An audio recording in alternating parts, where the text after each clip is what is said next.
Has anyone ever said to you, I try to stay out of politics? Or, why does everything always have to be so political? If you've been on the receiving end of that, especially if it's about something that does affect you, you know how frustrating it can be. So today I want to talk about why staying out of politics can actually be very harmful, because not caring is not neutral. So when you hear phrases like, oh, but both sides are bad, or I like to stay out of it, I just want to keep the peace. So what's actually underneath these phrases is a fear of discomfort. Some people think that by being in that uncomfortable or being in conflict with others that they are in danger, and they'd rather just not approach the topic altogether. They would prefer for the relationships to be easy, or maybe they're just tired of hearing about it and they're exhausted of the topic.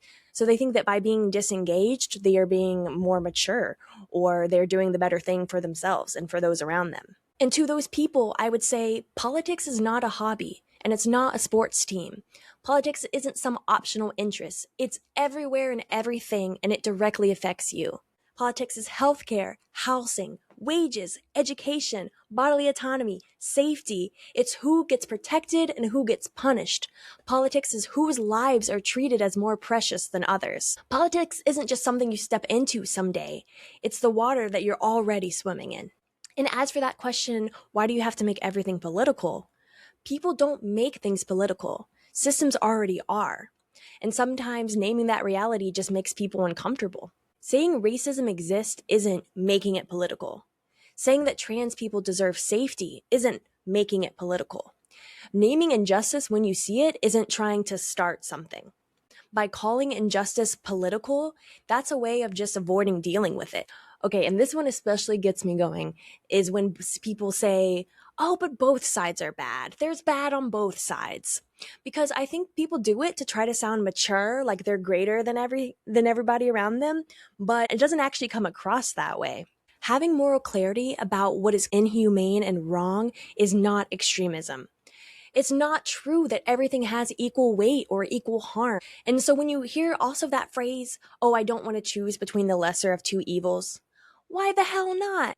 Also, that's an extreme use of the word evil to describe some things that are actually very, very different in terms of levels of harm. So by abstaining from voting or abstaining from picking a side, that doesn't make you some morally superior or morally clean being.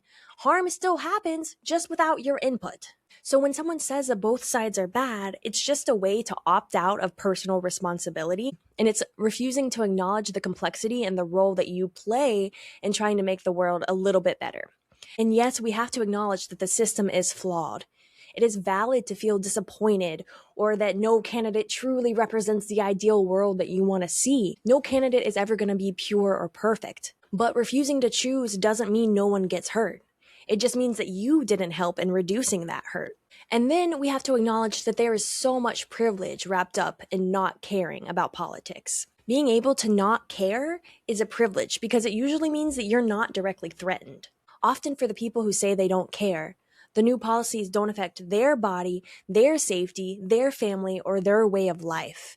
So it's much easier to stay out of it when you don't have anything at stake, or when you feel like you don't have anything at stake. These people think that they can disengage without consequence.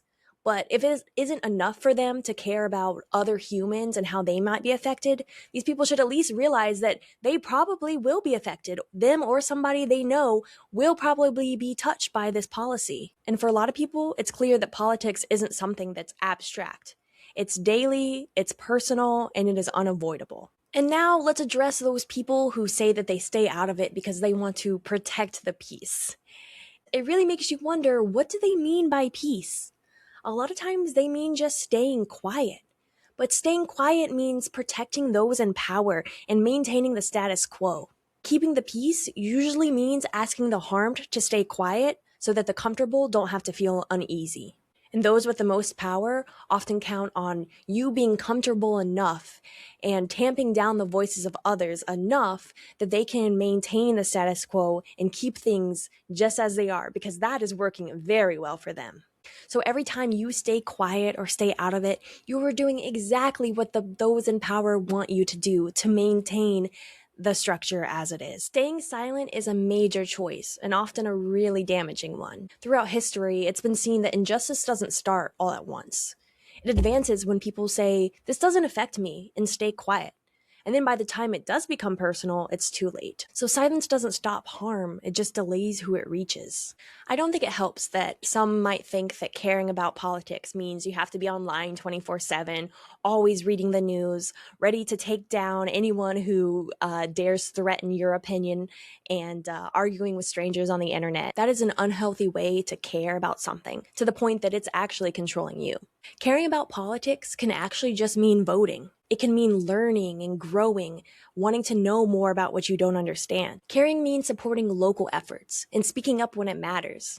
It means supporting those vulnerable people in your life. Caring means refusing to normalize cruelty and not sleeping through the injustices. You don't have to be a perfect person to care about politics. You don't have to know the solution to all the world's problems or run for office yourself. You just have to be awake to how politics affects you and your fellow humans. If you've ever felt hurt, dismissed, or alone because someone in your life doesn't care about politics, you are not imagining that impact. And we can hope to help those people see that by not caring, they're not actually staying neutral at all. Thank you so much for watching. Please let me know in the comments if any of this resonated for you. My name is Michelle. Please like and subscribe, and we will connect again soon.